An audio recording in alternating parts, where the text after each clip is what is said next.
बिस्मिल्लाहिर्रहमानिर्रहीम अस्सलाम वालेकुम स्टूडेंट्स। नाइन्थ क्लास तर्जुमतुल कुरान का पेपर है, बहुत इंपॉर्टेंट पेपर है। आपको छुट्टी भी नहीं है और आपने सारा करना है। आपको इंशाल्लाह इस पेपर के अंदर मुकम्मल तौर पर बताया जाएगा कि कौन कौन से क्वेश्चंस बहुत ज़्यादा इंपॉर्टेंट है।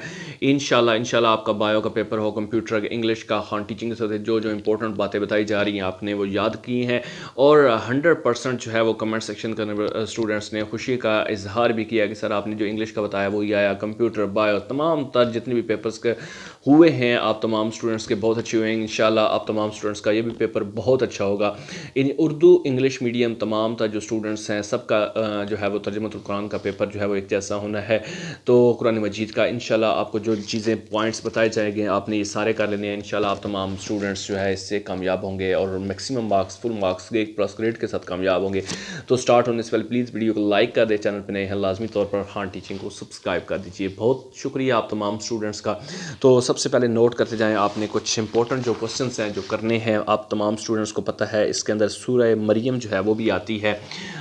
इस नाइन्थ क्लास के अंदर कुरान मजीद का जो पेपर है उसमें सूरह मरियम की तिलावत सुनकर नजाशी ने क्या कहा, ये बहुत अहम क्वेश्चन है। सूरह मरियम की तिलावत सुनकर नजाशी ने क्या कहा ये आपने करना है। उसके बाद हिजरत हबशा का सबब क्या था, ये भी आपने करना है। हिजरत हबशा का सबब क्या था, ये क्वेश्चन बहुत अहम है। सूरह मरियम के कुछ इंपॉर्टेंट जो चीज़ें हैं वो आपसे मैं आपको बता रहा हूँ। फिर जो है सूरह मरियम के अहम इल्मी और अमली नुकात के में से 2 तहरीर करने हैं, ठीक है। ये सूरह मरियम में से आपने कर लेना है। उसके बाद कुछ जो है वो इंपॉर्टेंट अल्फाज मैनी है जो इस सूरह मरियम के अंदर आते हैं। मादुमता, फ़यकूनो, उसके बाद है आगे है मुबारकन, ठीक है, ये आपने कर लेने हैं। उसके बाद एक क्वेश्चन आता है जिसके अंदर सूरह ताहा, इसके कुछ शॉर्ट क्वेश्चंस हैं जो पेपर में आ सकते हैं इसमें से सूरह ताहा के हवाले से। तो सूरह ताहा का खुलासा आपको होना चाहिए कि जो सूरह ताहा है इसके अंदर क्या क्या चीज़ें ओवरऑल बयान की गई हैं, बयान की हैं, वो पूरा खुलासा आपको पता होना चाहिए। और इसके इल्मी और अमली नुकात जो हैं वो आपको आने चाहिए। कम अज़ कम 2 नुकात जो है वो आपने तहरीर करने होते हैं। और इसके अंदर जो है वो आप तमाम स्टूडेंट्स को बता दूँ इसमें मुख्तलिफ़ अल्फाज मैनी भी हैं, ठीक है। इसमें है उखलुल इशरह, ठीक है, लिसानी, ये मानी जो है अल्फाज मैनी ये आपको आने चाहिए। उसके बाद नेक्स्ट जो है वो सूरतुल अंबिया है। सूरतुल अंबिया, इसके जो मुख्तसर सवालात हैं, शॉर्ट क्वेश्चंस हैं, जैसे सूरतुल अंबिया जो है इसकी फ़जीलत क्या है उसको तहरीर करना है, ठीक है, सूरह अंबिया की फ़जीलत के हवाले से। उसके बाद सूरह अंबिया का आपको खुलासा पता होना चाहिए कि सूरतुल अंबिया के अंदर ओवरऑल क्या क्या बयान किया गया है, ठीक है। जो जो इसके अंदर कोई एग्जांपल्स हैं, मिसालें हैं, ठीक है, वाक़यात हैं, तो वो आपको एक पूरा खुलासा आना चाहिए, ठीक है। उसके बाद सूरह हज है, इसमें मुख्तसर सवालात सूरह हज के आपको पता होना चाहिए। और सूरह हज जो है इसके अंदर अहम इल्मी अमली नुकात जो है वो आपको 2 तहरीर आपने करने हैं, ठीक है, इसका खुलासा आना चाहिए। और फिर नेक्स्ट जो इसमें एक सूरह आती है सूरतुल फुरक़ान। सूरतुल फुरक़ान जो है इसके मुख्तसर सवालात जो है वो बहुत ज़्यादा इंपॉर्टेंट हैं। इसके अहम इल्मी अमली नुकात जो हैं वो 2 तहरीर करने हैं और इसका खुलासा आपको आना चाहिए। उसके बाद इसमें जो है वो है इसरफ, उसके बाद लम युहर्रकू यमशूना, ये अल्फाज मैनी जो हैं ये भी आपको आने चाहिए, ठीक है। और सूरत शुआरा जो है इसका खुलासा आना चाहिए। इसके अहम इल्मी और अमली नुकात जो है उनमें से 2 तहरीर आपको करने आने चाहिए। उसके बाद है सूरह नमल है, इसका खुलासा आपको आना चाहिए। और सूरह नमल के अंदर एक क्वेश्चन बहुत ज़्यादा अहम है जो पेपर में आ सकता है। हज़रत सुलेमान अलैहिस्सलाम का ज़िक्र है, तो वो किस तौर पर लिया गया है सूरह नमल के अंदर। और सूरह नमल के अहम इल्मी और अमली नुकात में से 2 तहरीर करने हैं।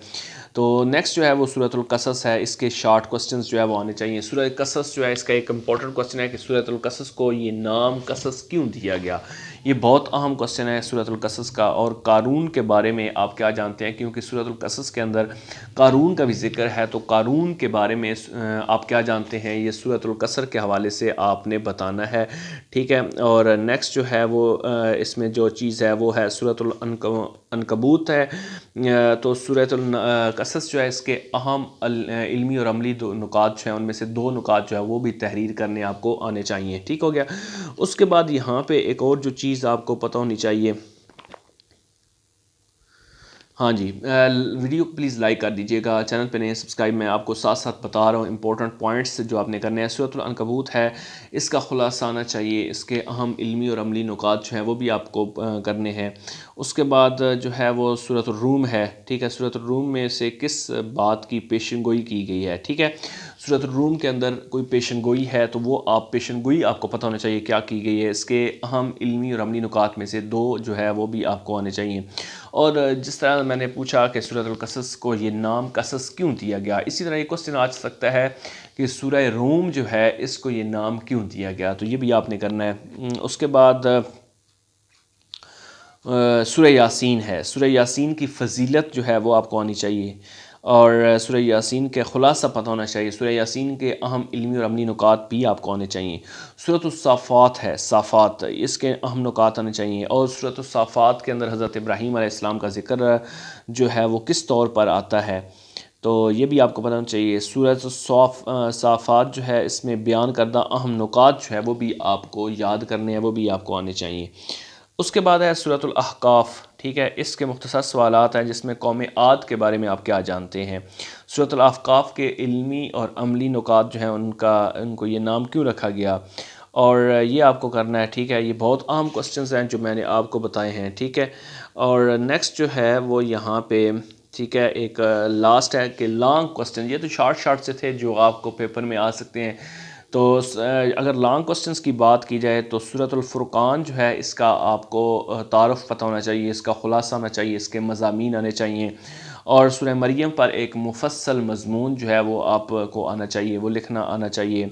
सूरतुल फतह पर एक मुफस्सल मज़मून तहरीर करना है। सूरतुल शुअरा पर एक मुफस्सल मज़मून जो है वो आपको आना चाहिए। सूरह यासीन है, सूरतुल नमल, इन पर मुफस्सल मज़ामीन जो हैं वो आपको आने चाहिए, पेपर में लॉन्ग क्वेश्चन के तौर पर पूछे जा सकते हैं। सूरह मरियम जो हमने पढ़ी है, सूरह ताहा है, अंबिया है और सूरतुल हज है, इनकी कुछ आयात करीमा है जिनका तर्जमा जो है वो पेपर में पूछा जा सकता है। जैसे सूरह मरियम है, उसकी आयत नंबर 32 है, 34 है और 36, आयत नंबर 32 और 34 और 36 ये आपको आनी चाहिए। उसके बाद सूरत ताहा जो है इसकी आयत नंबर 27, 29 है, 32 और 34, 27, 29 है, 32 और 34 है, ये आपने करनी है। अंबिया सूरत जो है उसमें 30 और 33 आयत करीमा जो है ये बहुत आम है, इसको आपने कर लेना है। और सूरह हज है, इसकी आयत करीमा जो है वो 66 और 67 आयत करीमा वो आपने करनी है आयत करीमा के तौर पर। अहकाफ सूरत है, उसमें आपने 13, 14, 15 जो है वो आपने करना है। तमाम जितनी भी MCQs हैं वो मशक में जो दिए गए हैं सिर्फ वही याद करने हैं, ठीक है। और ज़ाहिरा अल्फाज के जो मीनिंग है उसमें आपको पता होना चाहिए। जब्बारन, कफ़ा, उबआसो, उसके बाद उशदुद अखी, लम युहर्रु, यहलुम, ठीक है, वसिया वदाअत हो, ये कुछ अल्फाज मैनी है जो आपको आने चाहिए। तो जो मैंने आपको पहले शॉर्ट क्वेश्चंस बताए और लॉन्ग क्वेश्चंस बताए, फिर MCQs का बताया कि एक्सरसाइज के हवाले से, फिर कुछ ये मुश्किल अल्फाज के मैनी के हवाले से बताया, तो ये आप कर लेना इंशाल्लाह आप कुरान मजीद के पेपर में अच्छे मार्क्स ले सकते हैं। तो बाकी साथ साथ MCQs लॉन्ग क्वेश्चन वो भी आपको साथ साथ इंशाल्लाह आप और भी बताए जाएंगे। आप इनको तैयार करें, इंशाल्लाह खान टीचिंग जो है वो आपके लिए नेक्स्ट इंपॉर्टेंट इन्फॉर्मेशन लेके आएगा। आप तब तक जो है इसको तैयार कीजिए और फिर मैं आपसे पूछूंगा कि आपकी कितनी तैयारी हो चुकी है। अल्लाह ताला तमाम स्टूडेंट्स को कामयाब करेंगे। खुश रहें, आबाद रहें, दुआ में ज़रूर।